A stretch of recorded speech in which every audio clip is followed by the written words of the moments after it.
Good morning, everybody. Doesn't it feel different? It's springtime. So I want to welcome everyone here today, everyone online, and those of you that I haven't seen in a long time. There are some faces here that haven't been here in a while, so I'm happy to see you all. You are here at the Golden Gate Center for Spiritual Living, where our vision is awakening personal transformation through our mission, which is teaching tools for positive change. So that's where you are. Welcome, everyone. This is our theme this year, Your Joyous Life. So however joyful you are, we are wanting even more for you. So the next picture here, it's interesting that it comes right after joy. Kelly Marguerite has passed into the next divine expression of life. And although we are naturally sad when someone that we love moves on to their next expression, it's good to remember the joy as well. The joy that we had in their presence, in their arms, and the joy of going home again. That she preceded us into that next realm where we're all headed precisely on time. Every single one of us will go through that doorway. So those who go before us are a reminder that they paved the way for us, that this is the natural evolution of life, and we're going to talk a lot about that around spring. And also the reminder that every single tidbit of joy that we can possibly cram into this life will make that sayonara when we step over joyful. So I imagine that that is Kelly's message to us, and my heart goes out to you, her friends. She came here irregularly. She certainly is familiar to me, although I know that many here loved her. So, blessings on Kelly's journey.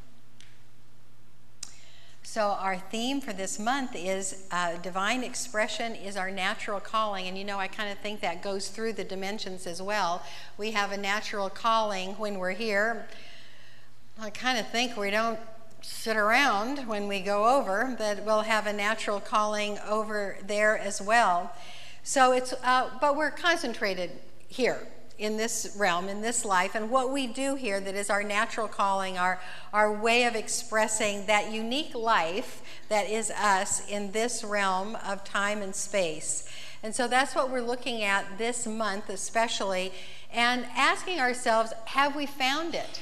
Have we found our divine calling? Are we in our perfect place? And if we're sort of kind of there, move a little more in that direction. If we're not there at all, see a practitioner. And get that prayed in for you. So the goal of the month is to aim higher in our expression, whatever it is, to do it a little more joyfully, a little more completely, and see if that doesn't lead to greater happiness in the world. My title today is Bless the Work of the Ancestors and the Elementals. So you kind of got the feeling this is going to be one of those earthy talks with some fairies and elves thrown in. So, and science of mind principles, so not to worry. So the ancestor piece is from the old times. Our ancestors are those in our family lineage or in our teaching lineage that have lived here for a time and that have gone on. And the message is they are available to us. So at any time this morning, if you feel someone that has passed on here with us, just think nothing of it. That's perfectly normal. And if you want to call somebody in that has gone on, that would be a wonderful thing to do as well. The elementals are older than the ancestors, actually. The elementals are in earth-based spirituality, are the personified dimensions, the personified essence of the four major elements: earth, air, fire, and water. So there is a little personification for earth. Those are little trolls that work in the earth. Many cultures have them. Leprechauns are one of those. The fire elemental is a salamander, because when the salamander scurries, it looks like the flames leaping up. Water is an ondine, or a mermaid, a mer being. And air is a sylph that kind of has come into folklore as a fairy, but sylphs are very airy little beings that have just air. They're just air. And just like fire is just fire. So anyway, those are the elementals. And they were here, of course, before anything else, before the animals, before the plants, before the us, of course. And we bring them into our awareness today because with the passage of spring at the spring equinox, we think of all of the elements of earth, because the seasons affected the earth and the air and the fire and the water. They were the first recipients of that seasonal cycle that we all enjoy now. And that seasonal cycle has been going on for 4 billion years. So I have an apology to make, but I'm going to make up for it. So the apology is that, and this is so embarrassing for me, you'll see why. I told you all that the equinox was 3:45 a.m. on Friday, and if any of you saw that little video I did on Facebook, I told you to get up at 3:45 in the morning and try to balance an egg. And so I apologize to all of you who got up at 3:45 in the morning to balance the egg, because the equinox was actually 3:45 p.m. on Friday, and the egg balanced perfectly. So I'm going to put that up on Facebook as well. We got a balanced egg at 3:45 p.m. So the way I'm going to make up for this is to actually enact the moment of the equinox for you. Okay, so the globe, the northern hemisphere, the southern hemisphere, north, east, south, and west, and I will represent the sun. So 23 degrees tilt, this is the spring equinox. And then, you know, it rotates and here in its cycle, this is the summer solstice, where the sun is shining most forcefully on the northern hemisphere, and the southern hemisphere is pointing away from the sun. It's winter in the southern hemisphere, and then you keep going. Here's the second balance point of the autumn equinox, straight on to the sun. And then here is the winter solstice, where the northern hemisphere is faced away from the sun, okay? Understand that now? So this is balance.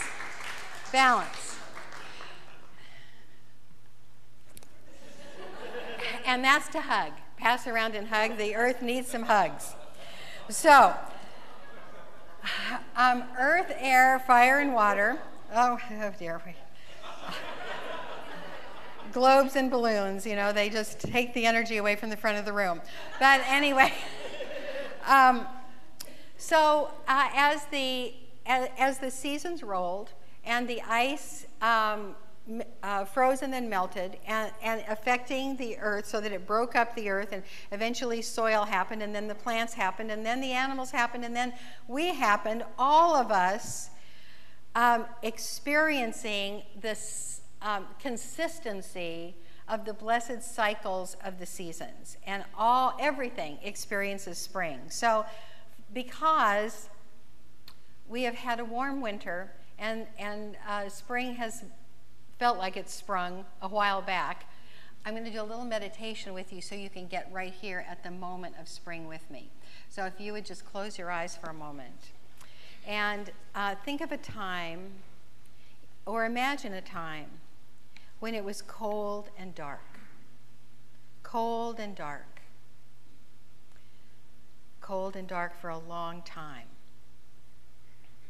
Perhaps food was scarce, and color was absent from the earth. Everything seemed to be black and white. And then, just as the snow began to melt, the first blossom appeared up through the snow. And then just a little while later, the first bird song. And you realize that you hadn't heard bird song in months. And then you step outside and you feel the first light breeze instead of the gale force wind. And then you hear someone laugh uproariously. And then, seemingly overnight, so many flowers appear. Flowers coming up through the ground, flowers on the field, flowers on the trees. And nests appear with eggs in the nest. Flowers you have not seen in a year and eggs that you have not seen in months and months and months. It is a miracle every single year. It is life springing forth in the spring. Now open your eyes and look at this fabulous altar that was made by Sandra Glauz. And that the little birdhouses, they're there, the little birdhouses with the little eggs that spell riot, the riot of spring. And what's really sweet about this is that the spring flowers, like the daffodils, they only bloom once. Spring is a short and glorious season. Just like all of life, really, short and glorious if we make it glorious. So this spring day, the first Sunday after the spring equinox, is that day that we just let all of that joy burst forth from us, and the music supports that, and the altar supports that. So let's talk about what spring means. And there's the flowers, the riot of flowers. From time immemorial, before there were people and plants and animals, when there was just earth and sky and water and air and the occasional eruption from the volcanoes that signifies the fire, still, two themes are always in spring.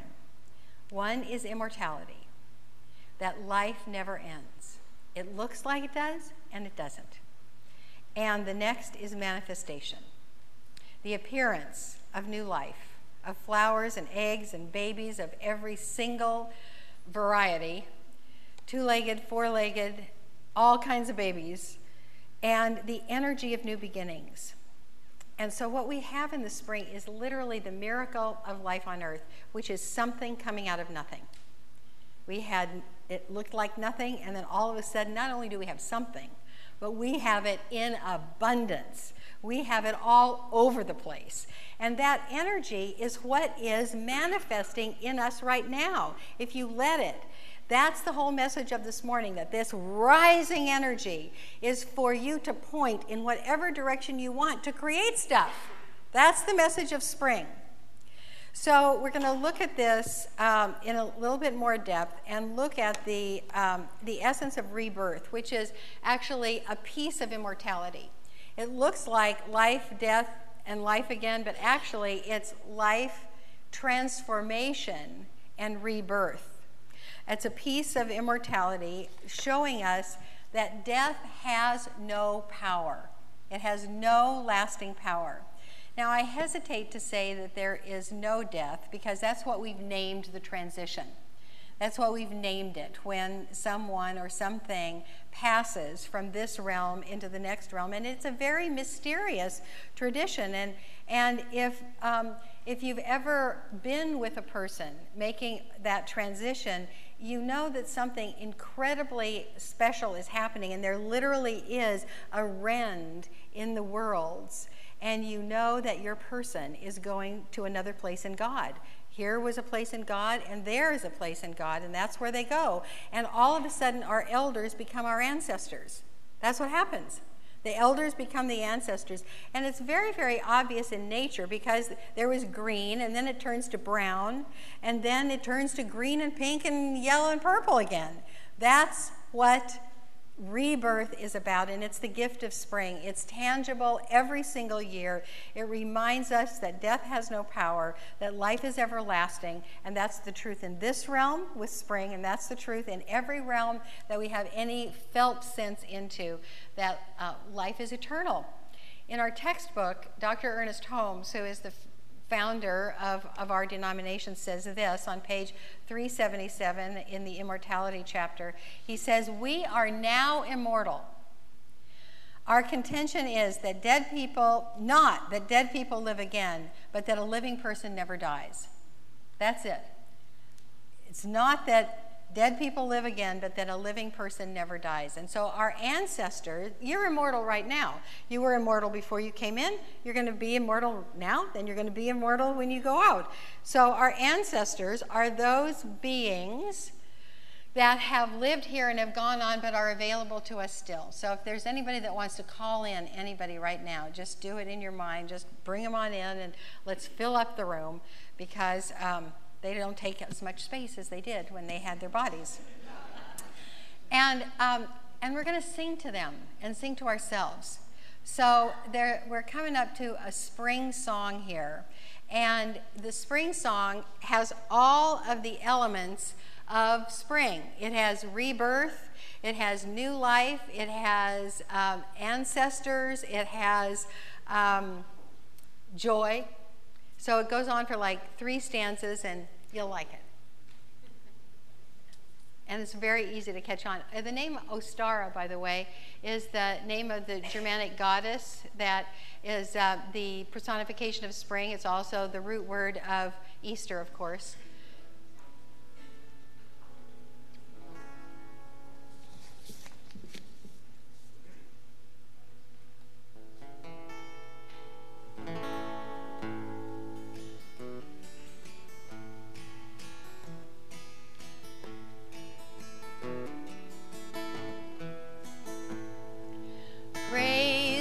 Spring, praise to all living things, praise to the maiden and the joy that she brings, praise to the earth, let all the creatures now sing. Hope is renewed with the coming of the spring. We turn from the darkness and the wise crone within. We turn from the maiden and creation begins. It's time for things growing, a time for things flowing, a time now for sowing the seeds of your dreams. Praise to the spring, praise to all living things, praise to the maiden and the joy that she brings. Praise to the earth, let all the creatures now sing. Hope is renewed with the coming of the spring. The heart fires are stirring with new life returning. It's time now for learning what rebirth truly means. We honor ourselves and all the fairies and elves. May we dance and ring bells for the coming of the spring. Praise to the spring, praise to all living things, praise to the maiden and the joy that she brings, praise to the earth, let all the creatures now sing. Hope is renewed with the coming of the spring. So open your heart to nature's wondrous art. It's time now to start the healing of the green. Young rabbits abound and there's flowers all around. The air is filled with the sound of the coming of the spring.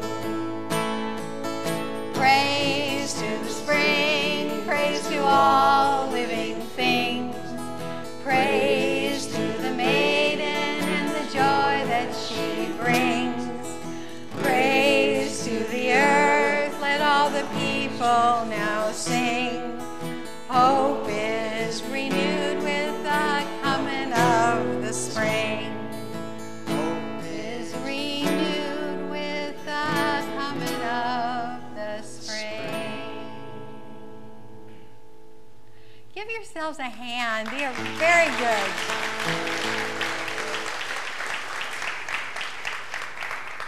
So now we're going to talk about that second theme of spring, which is manifestation. And manifestation actually appears through the process of creation. So actually, truthfully, something appears out of nothing. I am telling you that a month ago, my roses had little canes on them, this big, looking like little wands, and now they are big, big, big fluffy things with lots of leaves and the canes growing up with buds on them. There's a lot more mass in all of my roses now than there was a month ago, and the ground has not diminished.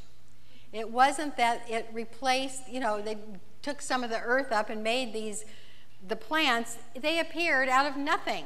They appeared out of sunlight and some water. And the same with this amazing thing that happens in the vineyards this time of year. It's called bud break. And it's very important for the vintners. They look at I don't know what they see in the bud break, I just see a miracle, but they look, very specifically at the bud break. And what happens is that the vines look dead. They look brown and dead. You break them and they snap.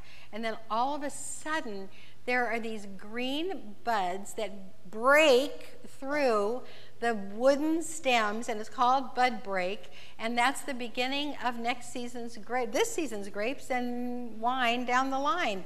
So there's unmanifest divinity, and then in the spring, there's manifest divinity. The invisible divinity, and then the divinity in form, and that is the miracle of earthly life. So again, from our founder, Dr. Ernest Holmes, he writes about creation. He says, spirit, that's the unformed holiness, spirit, through some inner act upon itself, brings forth matter. That's his explanation. Spirit, through some inner act upon it's very mysterious, then we have matter. So I love to think about this in the spring because this really is the miracle of human life. And so, of course, things happened to me in the week preceding these talks. So I had an interesting set of text messages with a friend of mine. So I'm going to read to you these text messages because it's the essence of the rest of my talk.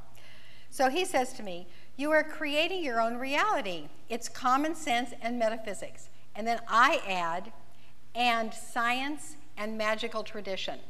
And then he says, "Aren't they really all the same thing, all of them?" I say, yep. So we've got common sense, metaphysics, science, and magical tradition. So the common sense saying that I came up with was what goes around comes around. What you put out, you get back. You plant hate, honeys, you're going to get it. If you plant love, honeys, you're going to get that. So that's common sense. What goes around comes around. Do not spit into the wind. That's another one because it comes back to you. Okay? That's the essence of our spiritual teaching. So then metaphysically, there's a title to a book called "You'll See It When You Believe It." That's metaphysics. Our belief is the seed thought.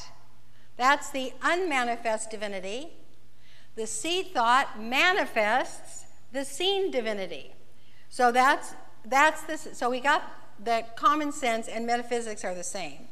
Now I'm going to read to you something that actually seems really magical to me, and it brings in the whole idea of the elementals, because this is a quote from actually the elemental of the apple tree, who spoke to the founders of Findhorn. They had all these fairies and devas and earth beings that spoke to them about everything. But this actually says more to me about what Ernest Holmes said about creation than anything else I've found.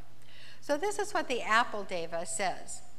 You feel drawn to us by the clustered blossom and the promise of fruit to come, that from a fragile, scarcely colored, and short-lived bloom, a sturdy, rosy apple appears is but one of God's miracles enacted many times over for all to observe. If you could see more of how this is brought about by the chain of life, this is Holmes' spirit acting upon itself, the chain of life, wonder would lift you high. As from the seed a tree grows, so from the seed idea a pattern issues forth from the center, passed on by silent ranks of angels, silent and still because that idea is still too unformed and unfixed to endure any but the most exacting care. Then the pattern is passed on to the elements, the makers of form. They give of themselves to clothe the pattern, and then at the appropriate opportunity, through the ministrations of the nature spirits, it appears in time and place. This is the Word made flesh. This is all creation, held in balance by layers of life, the angels, the elementals, the form. In balance by great layers of life of which your conscious mind is unaware. You, man, have the fruits, although you do only a small part of the work. May your praise be greater than ours, which never ceases. So that, to me, is the magical tradition. So we've got common sense, we've got metaphysics, we've got the magical tradition. So let's look at science. I do not really understand the Higgs boson, but there's something here for us. So what I do know about the Higgs boson is that it is a subatomic particle, teeny, that was discovered and sort of proven. I think it's sort of proven now, about a year ago. It's a subatomic particle that acts with the Higgs field, which is everywhere, so that when the Higgs boson particle passes through the Higgs field, which is everywhere, it drags a little and calls to it mass. It is an energy particle that has no substance, but as it passes through, it gathers mass. It clothes itself in matter. And so what we know by quantum physics is that we can't really observe anything without participating in it. As soon as we observe something, it changes. Our thought makes it change and correspond to the thought we put into it. So the Higgs boson, as it passes through the Higgs field, takes with it the consciousness that sent it, whether that consciousness is let there be light, or may I manifest, my perfect job, whatever that consciousness is, and then it clothes itself in mass. Or the angels and the elementals clothe it in form. Or somehow what goes around comes around, and in our expectation, we bring it to ourselves. And so whether you call it magic, or spells, or science and Higgs boson, or whether you call it common sense, or you call it the causal nature of consciousness, we are co-creators of our life based on the structure of this universe, and we cannot get away from it, and every single wisdom tradition tells us the same thing.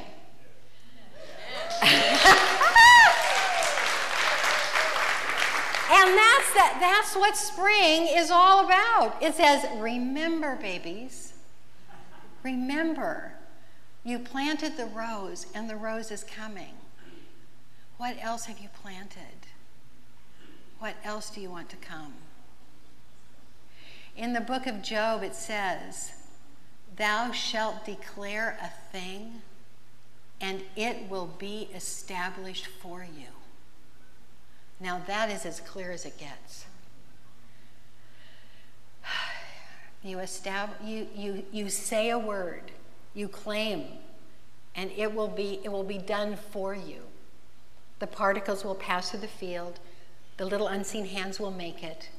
However, whatever wisdom tradition you want to call forth, it happens for you. This is the spring miracle. Now, our beloved Scott, our ministerial student Scott, we now have another ministerial student, Lori Greer. Stand up, stand up! Woo!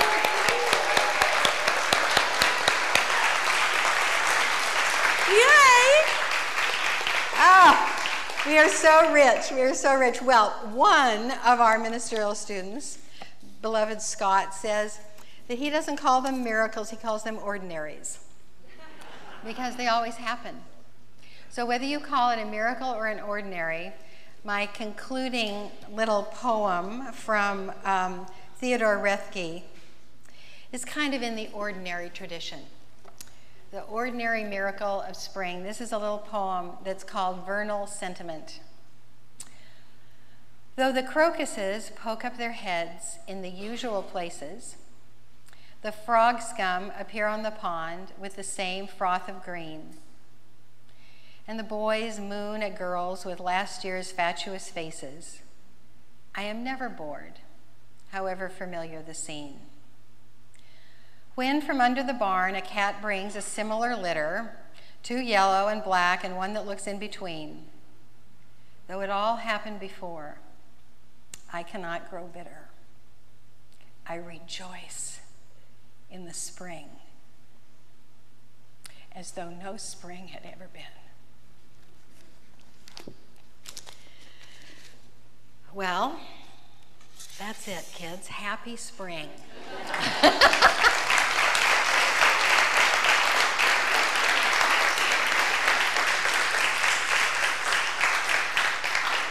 So here's one for those of you that want to go deeper and really practice what we've done today, and that is lay on the earth, feel the rising energy, and meditate on the levels of creation, how spirit becomes form right before your eyes. Going into the inner work now, and taking the 2 main themes of this morning. And you can do one or both, or just contemplate your own inner work. But first, I call upon our beloved ancestors.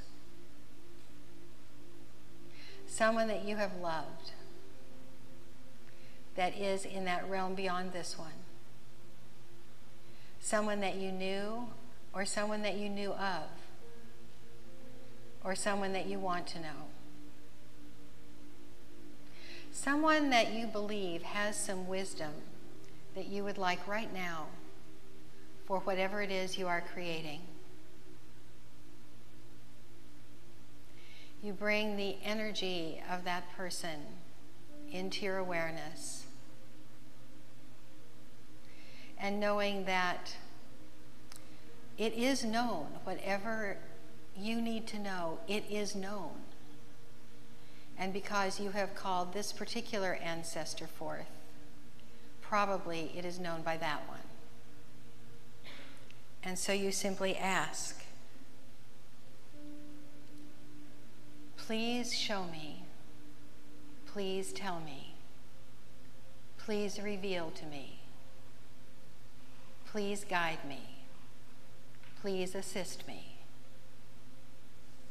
in whatever endeavor is on your heart, and know that that will happen. And allowing you to stay with that ancestor if you want, or come with me to the concept of manifestation. There might be something in your awareness right now that is not manifest yet. It is in a stage of unseen creation. Because the idea is there and the form is not there yet. And somewhere the unseen hands, or with the Higgs field, or with common sense, the universe is being reorganized around you. Imagine that your manifestation is being built in the prototype right now in the unseen realm. But because we understand the nature of creation, you can peer into the unseen realm just a bit and see the unseen hands making it for you. Bless them, for they are making your reality.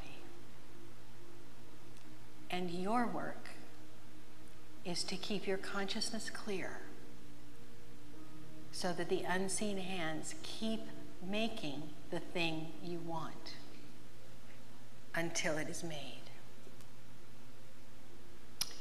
Oh, what a miracle. And oh, what a blessed ordinary. This is what we do all the time. May we do it with love and awareness for the good of all and the harm of none. Blessed be.